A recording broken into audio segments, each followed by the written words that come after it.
Ալկանի մոլեկուլում առկա է նույնքան էլեկտրոն, որքան անագի ատոմում։ Հասկանանք անագի ատոմում ինչքան էլեկտրոն կա։ Անագի կարգաթիվը 50 է, տաբար էլեկտրոնների թիվը 50 է։ Էլեկտրոնների թիվը ալկանում հաշվում ենք, ածխածնի էլեկտրոնները 6 են, գումարած ջրածնինը 2n+2 հավասարը 50-ի։ 8n-ը հավասար է 50-ից հանած 2,48, n-ը հավասար է 6-ի։ Այսինքն մեր ալկանը հեքսանն է։ Թե 6H14։ Որքան է ածխածնի զանգվածային բաժինը նշված ալկանում,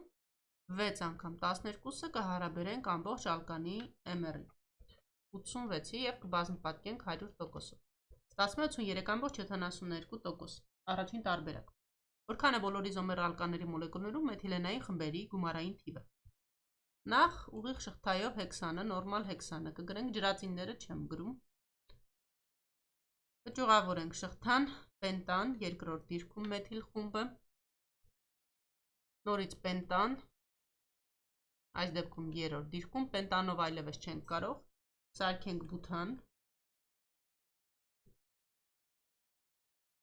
երկրորդ և երրորդ դիրքում երկու մեթիլ խումբ, հինգերորդ տարբերակում նորից բութան, երկու դիրքերում մեթիլ խումբ, եթե տեղափոխենք այս դիրք, դա նորից 2 կլինի։ Փորձենք բութանով տեսնենք, կարող է լինել տարբերակ, թե ոչ։ Եթե փորձենք էթիլ խումբ տեղադրել, ապա հաշվարկը կսկսվի այս ծայրից 1, 2, 3, 4, 5, սա նորից պենտան է լինելու, այսինքն սխալ է։ Փորձենք պրոպանով,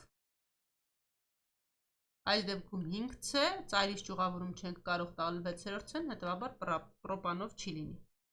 Հաշվենք մեթիլենային խմբերը, դրանք նույն երկրորդային ածխածիններն են, այսինքն CH2 խմբերը։ 1, 2, 3, 4, 5, 6, 7, 8, 9, այս հատվածում չունենք։ Չորրորդ տարբերակ։ Համապատասխան պայմաններում օկտանի սիմետրիկ կրեկինգի արդյունքում ստացվել է ալկանի և ալկենի խառնուրդ։ Օկտանը C8H18, սիմետրիկ կրեկինգ անենք, այսինքն C-ն հավասարաչափ կիսենք, C4H8 և C4H10։ Իսկ թվով 2 հիբրիդային օրբիտալներ են պարունակում ստացված ալկենի մոլեկուլում։ Ալկենը մեր բութենն է, եթե կառուցվածքով գրենք, կրկնակի կապի մոտ գտնվող C-ն գտնվում է sp2 հիբրիդային վիճակում, իսկ միակի կապերով C-երը sp3 հիբրիդային վիճակում են գտնվում։ Այսինքն մենք ունենք 2 sp2 հիբրիդային վիճակում գտնվող C, բայց մեզանից ուզում է օրբիտալների թիվը։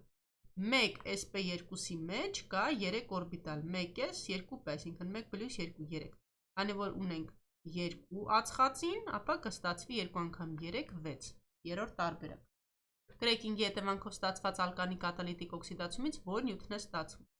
Ալկանները կատալիտիկ օքսիդացման ենթարկելիս նախ մեջտեղից կիսվում են, ապա օքսիդանում են մինչև համապատասխան թթուն։ Ռեակցիան մանրամասն չեմ գրում, տեսական հատվածում ալկանների կա։ Ստացվում է 2C-ով թթուն, այսինքն 2 հատ քացախաթթու։ 1 ալկանից կստացվի 2 քացախաթթու 1 բութանից։ Նույն ինքը էթանաթթու, երկրորդ տարբերակ։ Ցիկլոալկանի մոլեկուլը պարունակում է առաջնային և երրորդային ածխածնի համապատասխանաբար 7 և 3 ատոմ, իսկ երկրորդային չի պարունակում։ Այսպիսի թեստերում, քանի երրորդային ածխածին ասում է, այդքան էլ ցիկլը վերցնենք, այսինքն եթե ասում է, որ երրորդայինը 3 է, այսինքն մենք 3 ածխածնանի ցիկլը կվերցնենք, ցիկլոպրոպանը։ Հիմա հասկանանք ինչու։ 3 ածխածնանի ցիկլը կվերցնենք, այստեղ ածխածինները դեռևս sp3 հիբրիդային վիճակում են գտնվում և դրանք երկրորդային ածխածիններ են, այսինքն յուրաքանչյուրը միացած է 2 այլ C-ի։ Հիմա 3-ին էլ կսարքենք երրորդային։ Այս պահին այս 3C-ն դարձան երրորդային։ Նշվում է, որ առաջնայինը պետք է լինի 7 հատ։ Այս պայծրությամբ առաջնայինը 3 հատ է։ Այսինքն վերցնում ենք C-ն և սարքում ենք միանգամից չորրորդային։ Ինչու չորրորդային, որովհետև խնդիրը նշում է, որ երկրորդային չկա, իսկ երրորդայինը պետք է 3 հատ լինի, այսինքն եթե սարքեմ երրորդային, կավելանա քանակը։ Այս պայծրությամբ հաշվում ենք 1, 2, 3, 4, 5 է առաջնայինը։ Այս C-ն էլ ենք սարքում չորրորդային։ 1, 2, 3, 4, 5, 6, 7, ինքը սա բավարարում է վարժության պահանջին։ Չորրորդային ածխածնի ատոմների թիվը,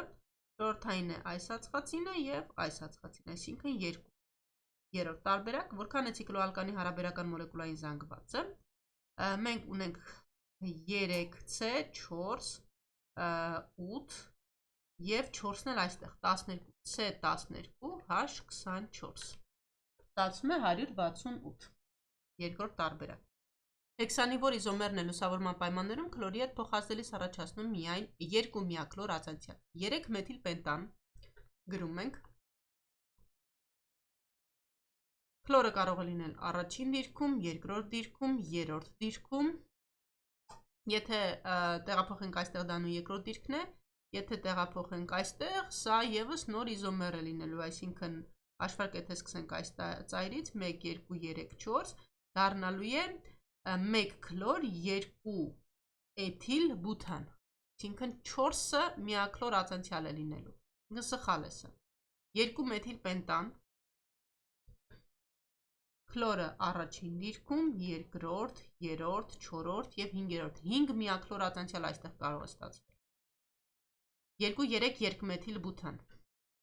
քլորը կարող է լինել առաջին դիրքում, երկրորդ դիրքում, այստեղ եթե տեղադրենք հաշվարկը սկսվելու է այս ծայրից, այսինքն սա լինելու երկրորդ դիրքը, հետևաբար նոր իզոմեր չէ, և փորձենք այս հատվածից, եթե այստեղ տեղադրենք հաշվարկը կսկսվի այս ծայրից 1, 2, 3, 4, այսինքն նորից բութան է, նոր իզոմեր չի առաջանում, այսինքն 2 միաքլոր ածանցյալ կա, սա է ճիշտը, երրորդ տարբերակ։ Հեքսանիվոր իզոմերն է լուսավորման պայմաններում բրոմի հետ փոխազդելիս առաջացնում 4 միաբրոմ ածանցյալ։ Դե մենք սա քննարկեցինք 3 մեթիլպենտանի օրինակը քլորի օրինակով, որ 4 միաբրոմ ածանցյալ է առաջանում, հիմա նորից քննարկենք առաջի տարբերակն է ճիշտը։ 3 մեթիլպենտանն ենք վերցնում։ Այս դեպքում բրոմը կարող էր լինել առաջի, երկրորդ, երրորդ դիրքում, այստեղ չէր կարող, որովհետև նույն երկրորդ դիրքն էր, և այս դիրքում կարող է լինել, որովհետև այս դեպքում արդեն բութան կունենայինք, նոր իզոմեր։ Առաջի տարբերակ։ Որքան է ընդվով ածխածնի ատոմ պարունակող ալկանի մոլեկուլում կովալենտային կապերի թիվը, ալկանների ընդհանուր բանաձևը CnH2n + 2 է, ատոմների գումարային թիվը 3n + 2 է, մենք գիտենք, որ ալկանի մոլեկուլում բոլոր կապերը սիգմա կապեր են, այսինքն եթե մենք մեզանից պահանջում է գտնել բոլոր կովալենտային կապերը, դա նույնն է, որ բոլոր սիգմա կապերը գտնենք։ Իսկ սիգմա կապերը ընդհանուր ատոմների թվից հանած 1 էր, այսինքն 3n + 1 է ստացվում։ Հետևաբար բոլոր կովալենտային կապերը նույն հավասար են սիգմա կապերի թվին։ Երրորդ տարբերակ։ Որքան է ընդվով ածխածնի ատոմ պարունակող ցիկլոալկանի մոլեկուլում կովալենտային կապերի թիվը, այս դեպքում վերցնենք և օրինակով քննարկենք։ C բոլոր անկյուններում CH2-ներ են, H-ը եթե գրենք, այսինքն կովալենտային կապերի թիվը ստացվում է 1, 2, 3, 4, 5, 6, 7, 8։ Ներողություն սխալ հաշվեցի, 1, 2, 3, 4, 5, 6, 7, 8, 9, այսինքն 9 կապ է, երբ որ մենք ունենք 3C, այսինքն երբ որ N-ը մեզ մոտ 3 է, կովալենտային կապերը 9 հատ են, հետևաբար 3 անգամ շատ են N-ից կովալենտային կապերը, ստացվում է 3N, ինքը եթե C-ի ատոմները 3-ն են տեղադրենք, 3 անգամ 3 կստանանք կովալենտային կապերի թիվը 9, կամ C3H 6 ունենք, կամ ալկենների ընդհանուր բանաձևը ցիկլոալկանների CnH2n է։ Կովալենտային կապերի թիվը ցիկլոալկաններում 3n, երրորդ տարբերակ։